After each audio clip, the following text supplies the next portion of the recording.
Catalina était riche, puissante, entourée de luxe. Mais il a suffi d'une simple demande au beau milieu d'un restaurant chic pour que sa vie bascule.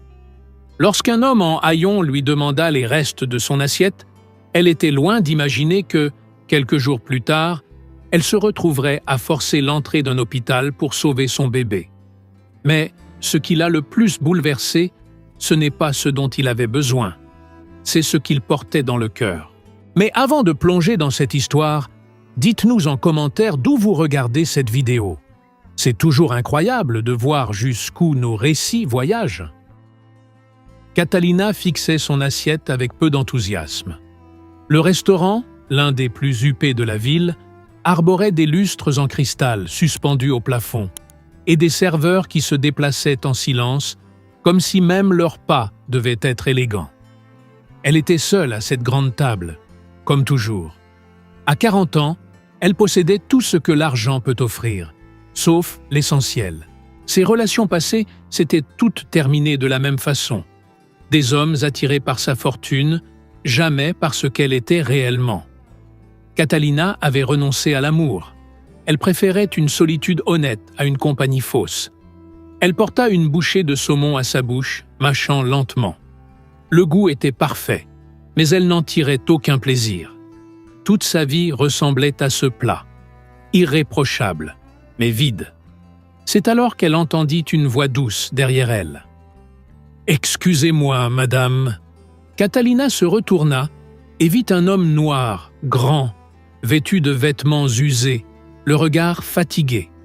Mais dans ses yeux, il y avait quelque chose d'autre.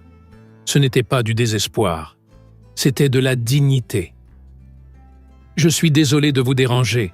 Je sais que ce n'est pas habituel, mais est-ce que je pourrais avoir vos restes? Ce n'est pas pour moi, c'est pour mes enfants.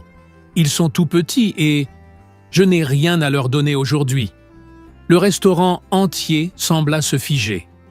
Certains clients le regardèrent avec mépris. Un serveur s'approcha, prêt à l'expulser.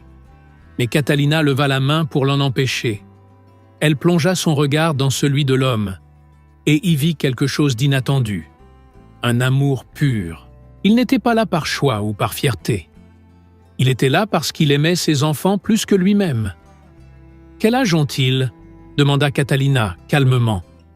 L'homme parut surpris par la question. « Ce sont des jumeaux. Ils ont 8 mois. » « Et leur mère ?» Il baissa encore plus la tête. « Elle nous a quittés à leur naissance. Elle disait qu'elle ne pouvait pas vivre comme ça.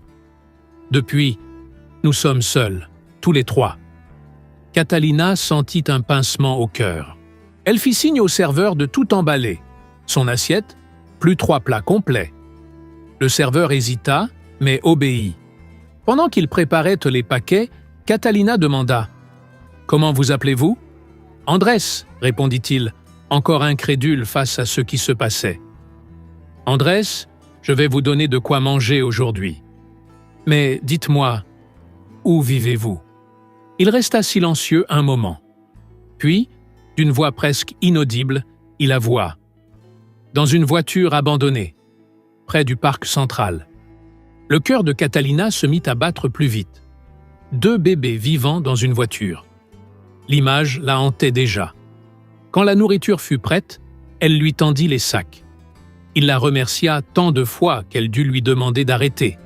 « Prenez soin d'eux », fut tout ce qu'elle dit. Andrés partit en hâte, comme s'il craignait qu'elle change d'avis. Catalina régla l'addition et quitta le restaurant peu après. Impossible de rentrer chez elle. Une inquiétude étrange la tiraillait. Elle suivit Andrés de loin, discrètement. Il marcha pendant 20 minutes jusqu'à un parking désert. Là, près d'une clôture en ruine, se trouvait une vieille voiture sans roues, posée sur des briques. Andrés ouvrit avec précaution la portière arrière. Catalina s'approcha en silence. À travers la vitre embuée, elle aperçut 2 bébés endormis sous une couverture fine. Ils étaient adorables, avec leurs joues rondes et leurs petites boucles. Andrés sortit la nourriture et commença à préparer un biberon de fortune, avec de l'eau qu'il avait dans une bouteille. Il fredonnait doucement en s'activant, une mélodie si apaisante qu'elle semblait calmer les enfants même en dormant. Catalina remarqua qu'il ne mangea rien. Il mit toute la nourriture de côté pour les nourrir, gardant un peu pour plus tard. Elle resta là, dissimulée derrière un poteau, à observer la scène pendant près d'une demi-heure. Elle le vit prendre les bébés dans ses bras, un par un, et leur donner de la nourriture écrasée avec une petite cuillère en plastique. Elle vit le sourire qui éclairait son visage chaque fois qu'un des petits ouvrait les yeux. Elle vit un amour inconditionnel dans chacun de ses gestes. Des larmes coulèrent sur les joues de Catalina. Elle, qui avait tout, n'avait jamais ressenti quelque chose d'aussi pur. Cet homme, qui n'avait rien, était plus riche qu'elle ne le serait jamais. De retour dans sa grande maison ce soir-là, Catalina ne trouva pas le sommeil. Assise sur la terrasse, regardant le ciel étoilé, elle pensait à Andrés et à ses enfants, à l'injustice du monde, à ce qu'elle pourrait faire. Pour la première fois depuis des années, Catalina sentit naître un but. Elle ignorait encore ce qu'elle allait entreprendre, mais une chose était sûre, elle ne pouvait pas ignorer ce qu'elle avait vu. Quelque chose en elle avait changé. De la compassion, peut-être, ou quelque chose de plus grand encore. Elle saisit son téléphone et nota l'adresse du parking. Puis, mentalement, elle dressa une liste de tout ce dont Andrés et ses enfants auraient besoin. Nourriture, vêtements, couches, médicaments. Mais plus que tout, ils avaient besoin d'espoir.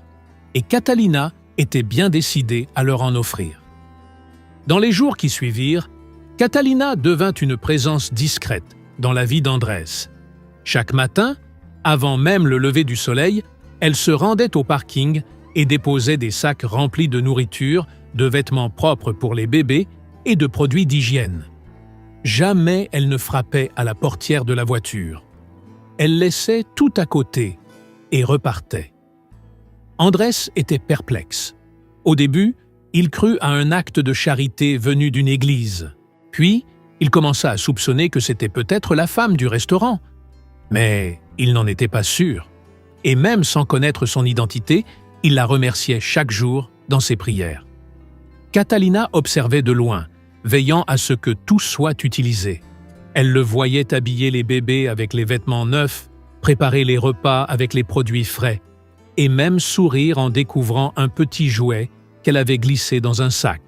Mais Catalina voulait faire plus.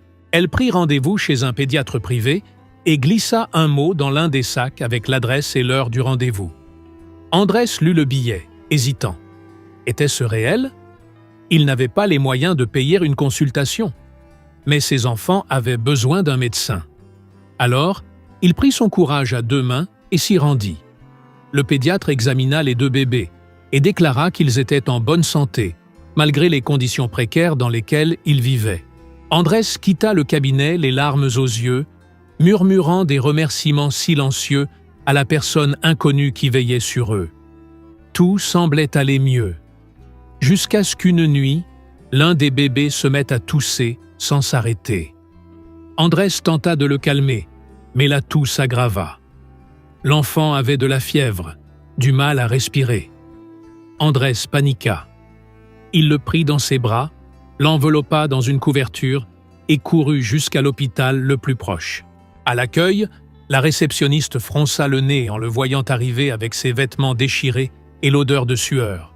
« Je vous en supplie, mon fils est très malade », implora-t-il.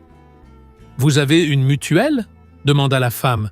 « Non, mais s'il vous plaît, il est en train de… »« Sans mutuelle, les soins doivent être payés d'avance. Ça fera 1 200 €. Andrés sentit le sol se dérober sous lui. « Je n'ai pas cet argent, mais mon fils peut mourir. Pitié !» La réceptionniste soupira. « Je suis désolé, ce sont les règles. » Andrés tomba à genoux, tenant son bébé contre lui, qui pleurait faiblement. Il ne savait plus quoi faire. C'est alors qu'il se rappela du billet qu'il avait trouvé quelques jours plus tôt. Au dos, il y avait un numéro de téléphone. Les mains tremblantes, il sortit son vieux téléphone et tapa ce message. « S'il vous plaît, j'ai besoin d'aide. Mon fils est en train de mourir et l'hôpital refuse de le soigner. Je suis désespéré. La réponse arriva en moins de 2 minutes. Quel hôpital? Andrés envoya l'adresse. 20 minutes plus tard, Catalina franchit les portes de l'hôpital comme un ouragan. Elle portait une robe élégante et des talons qui résonnaient sur le sol en marbre. Ses yeux fouillèrent la pièce jusqu'à trouver Andrés, assis par terre, pleurant doucement en berçant son bébé. « Andrés », dit-elle en s'agenouillant à ses côtés. Il leva les yeux, stupéfait de la voir. « C'est vous, la dame du restaurant. »« Oui. Et maintenant, on va s'occuper de votre fils. » Catalina se releva et marcha droit vers l'accueil. « Je veux que cet enfant soit pris en charge immédiatement. » La réceptionniste commença à réciter les mêmes règles, mais Catalina la coupa net. « Je vais tout payer. Maintenant, appelez un médecin, ou je poursuis cet hôpital pour négligence. » En quelques minutes, Andrés et le bébé furent conduits en salle d'urgence. Les médecins agirent vite. Il s'agissait d'une infection respiratoire sévère, mais traitable. Avec les bons médicaments, l'enfant commença à aller mieux. Andrés resta au chevet de son fils toute la nuit.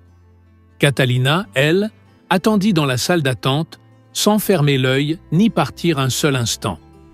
À l'aube, le médecin sortit et annonça la nouvelle. Le bébé était hors de danger. Andrés serra Catalina dans ses bras, sans réfléchir, submergé par l'émotion. « Merci.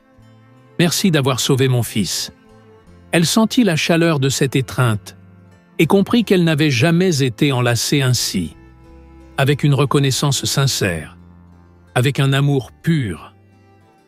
Quand Andrés s'écarta, Catalina dit « Andrés, vous et vos enfants ne pouvez plus vivre dans cette voiture. Je le sais, mais je n'ai nulle part où aller.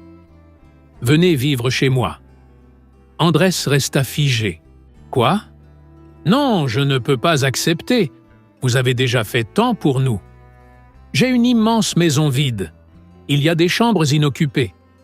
Vous pouvez y rester, tous les 3, le temps de vous remettre sur pied, de trouver un emploi, un logement. Ce n'est pas de la charité, Andrés, c'est de l'humanité. » Andrés regarda son fils, endormi dans le berceau d'hôpital. Il pensa à l'autre bébé, resté avec une femme sans abri, qu'il avait supplié de l'aider. Il pensa à toutes les nuits passées à craindre pour leur sécurité. « D'accord, » murmura-t-il.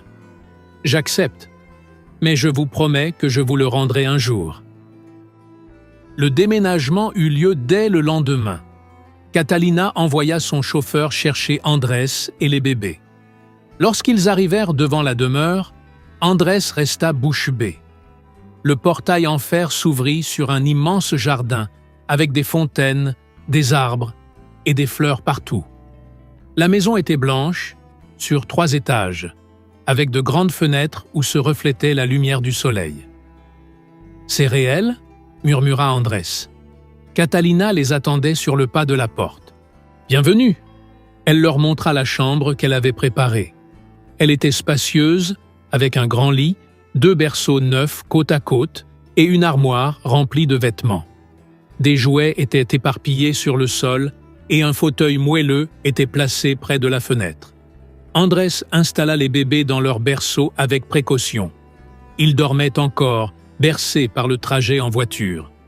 Il regarda autour de lui, les yeux humides. Jamais il n'aurait imaginé vivre un jour dans un endroit pareil. « Catalina, je ne sais pas comment vous remercier, » dit-il, la voix tremblante. « Alors, ne me remercie pas. Reste, c'est tout, et laisse-moi t'aider. » Durant les premiers jours, Andrés resta réservé. Il ne savait pas comment se comporter dans une maison aussi grande. Il avait l'impression de ne pas appartenir à ce monde. Mais Catalina fit tout pour qu'il se sente chez lui. Chaque matin, elle préparait le petit déjeuner et appelait Andrés et les bébés à table. Ces repas devinrent des instants précieux. Catalina riait des grimaces que faisaient les bébés en goûtant de nouveaux aliments. Andrés, lui, racontait son passé avant que tout ne s'écroule. Il avait été mécanicien, mais avait perdu son emploi lorsque le garage avait fermé. Puis était venue la grossesse imprévue, l'abandon de la mère et la chute brutale dans la misère. Catalina l'écoutait toujours attentivement. Elle ne jugeait pas. Elle écoutait simplement. Petit à petit, la maison se transforma. Les rires des bébés résonnaient dans les couloirs. Andrés aidait aux tâches ménagères, même si Catalina lui répétait qu'il n'en avait pas besoin. Il cuisinait des plats simples, mais délicieux, qui rappelaient les saveurs de son enfance. Catalina découvrait des goûts qu'elle ne connaissait pas. Un jour, alors qu'Andrés jouait avec les bébés dans le salon, Catalina l'observa depuis la porte. Il était assis par terre, faisant des voix rigolotes, et les deux petits éclatèrent de rire sans arrêt. Une scène toute simple, mais profondément touchante. Elle ressentit alors quelque chose d'étrange dans sa poitrine, quelque chose de chaud et d'effrayant à la fois. Elle commençait à s'attacher à cette routine, à cette famille improvisée. Andrés, lui aussi, ressentait quelque chose de différent. Il admirait la force de Catalina, sa gentillesse, la manière dont elle traitait ses enfants comme s'ils étaient les siens. Elle n'était pas simplement une femme riche qui faisait la charité. Elle se souciait vraiment d'eux. Un soir, après avoir couché les bébés, Andrés descendit à la cuisine pour boire un verre d'eau. Catalina était là, une tasse de thé à la main, regardant par la fenêtre. « Vous n'arrivez pas à dormir ?» demanda-t-il. « Parfois, c'est difficile, » répondit-elle. « Et toi ? Je n'arrive toujours pas à croire que je suis ici. » Catalina se tourna vers lui. « Andrés, tu mérites d'être ici. Toi et tes enfants, vous méritez un vrai foyer. Pourquoi faites-vous tout ça pour nous ?» Elle resta silencieuse un instant, cherchant les bons mots. « Parce que vous m'avez rappelé quelque chose que j'avais oublié, que l'amour véritable existe encore. » Andrés fit un pas vers elle. « Vous êtes une personne incroyable, Catalina. » Elle sourit, mais détourna les yeux. Elle sentait que si elle le regardait trop longtemps, il verrait ce qu'elle commençait à ressentir. Les mois passèrent, et la vie dans la maison trouva son propre rythme. Andrés décrocha un emploi dans un garage à proximité, grâce à une recommandation de Catalina. Il partait tôt le matin et rentrait en fin d'après-midi, toujours impatient de retrouver ses enfants. Et Catalina. Les petits grandissaient vite. Ils rampaient partout dans la maison et commençaient à balbutier leurs premiers mots. Catalina restait auprès d'eux pendant la journée, travaillant depuis chez elle pour ne pas les perdre de vue. Jamais elle n'aurait imaginé que s'occuper d'enfants pouvait être aussi gratifiant. Mais quelque chose changeait entre elle et Andrés. Leur regard durait plus longtemps. Les sourires étaient plus fréquents. Les frôlements accidentels faisaient naître des frissons. Catalina tentait de nier ce qu'elle ressentait. Il était plus jeune, venait d'un monde totalement différent. Et s'il ne ressentait que de la gratitude? Et si elle se faisait des idées? Andrés aussi luttait contre ses sentiments. Il ne voulait pas que Catalina pense qu'il profitait de la situation. Mais comment ne pas tomber amoureux d'elle? De sa douceur, de son rire, de la manière dont elle traitait ses enfants comme si c'étaient les siens. Un soir, après le dîner, Andrés prit la parole. « Je crois qu'il est temps que je cherche un endroit où vivre. » Catalina sentit son cœur se serrer. « Pourquoi ? Parce que j'ai déjà abusé de votre générosité. Vous nous avez accueillis au moment où nous en avions le plus besoin, mais maintenant, j'ai un travail. Je peux nous prendre en charge. Et si je ne voulais pas que tu partes ?» Andrés s'immobilisa, surpris par sa franchise. « Catalina, pardon. Je n'aurais pas dû dire ça. » Elle se leva précipitamment, mais Andrés lui attrapa la main. « Non, moi non plus. Je n'ai pas envie de partir. » Ils restèrent là, les mains liées, sans savoir quoi dire. C'est Catalina qui rompit le silence. « Andrés, je dois être honnête avec toi. Ce que je ressens n'est pas de la pitié. Toi et tes enfants, Vous êtes devenu ma famille. Et je suis tombée amoureuse de toi. » Le cœur d'Andrés explosa d'émotion. « Tu es sûr? Je n'ai rien à offrir. Je ne suis qu'un mécanicien, avec 2 enfants et un passé compliqué. Tu as tout ce dont j'ai besoin. Tu as un cœur immense. Tu es un père formidable. Et tu me fais me sentir vivante à nouveau. » Andrés la prit dans ses bras, la serrant fort contre lui. « Moi aussi, je suis tombé amoureux de toi. Depuis le premier jour, quand tu m'as regardé sans me juger. Tu as vu l'homme en moi, pas le mendiant que les autres voyaient. » Ils s'écartèrent juste assez pour se regarder dans les yeux. Puis, lentement, Andrés se pencha et l'embrassa. Un baiser doux, rempli de promesses et de nouveaux départs. Quand ils se séparèrent, Catalina avait les larmes aux yeux. « Alors restez, pour toujours. Soyez ma vraie famille. »« Nous le sommes déjà, » murmura Andrés. À partir de ce jour-là, ils ne furent plus seulement une riche bienfaitrice et un père dans le besoin. Ils étaient partenaires, amants, parents. Ils bâtirent une vie ensemble, fondée sur le respect, l'amour et la complicité. Andrés continua de travailler, fier de subvenir aux besoins de sa famille. Catalina gérait toujours ses affaires. Mais désormais, elle rentrait chaque soir avec empressement, impatiente de retrouver ceux qu'elle aimait. Les enfants grandirent dans un foyer rempli d'amour. Ils ne connaîtraient jamais la faim, ni le froid d'une nuit sans toit. Mais plus important encore, ils grandiraient en connaissant la valeur de la bonté et de l'empathie, parce qu'ils la voyaient chaque jour dans les gestes de leurs parents. Catalina avait enfin trouvé ce qu'elle cherchait depuis toujours, un amour vrai. Un amour qui ne se préoccupait ni de l'argent, ni du statut. Un amour né du besoin, mais qui avait fleuri dans le choix quotidien d'être ensemble. Et Andrés, lui, avait prouvé que la dignité ne s'achète pas, qu'un homme ne se définit pas par ce qu'il possède, mais par ce qu'il donne. Et lui, il avait de l'amour à offrir. Ainsi, ce qui avait commencé par une demande impossible dans un restaurant devint la plus belle histoire d'amour qu'ils aient jamais connue. Si cette histoire vous a touché d'une manière ou d'une autre, laissez un « j'aime ». Partagez-la avec quelqu'un de spécial. Et dites-nous en commentaire. Et vous, qu'auriez-vous fait à sa place ?